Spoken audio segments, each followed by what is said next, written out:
एक बहुत अमीर आदमी ने एक भिखारी से पूछा, तुम तो इतने हट्टे कट्टे हो फिर भी भीख क्यों मांग रहे हो? भिखारी बोला, साहब मेरे पास महीनों से कोई काम धंधा नहीं है, अगर आप मुझे नौकरी दें तो मैं भीख मांगना छोड़ दूंगा। अमीर बोला, मैं नौकरी तो नहीं दे सकता, लेकिन तुम मेरे बिजनेस पार्टनर बन सकते हो। मेरे पास एक चावल का प्लांट है, तुम चावल बाजार में सप्लाई करो और मुनाफा महीने के अंत में बांटेंगे।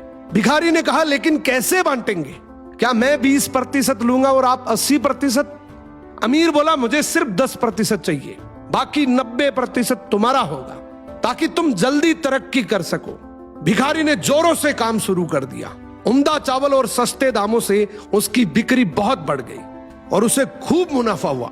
लेकिन जब मुनाफा बांटने का समय आया तो भिखारी ने सोचा, सारी मेहनत तो मैंने की है, तो अब अमीर आदमी को 10% क्यों दूं?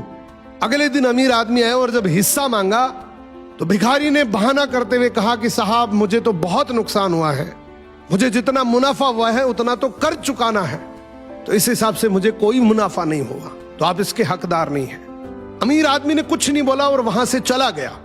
भिखारी बड़ा खुश हुआ, सोचा सारा प्रॉफिट मेरा हो गया।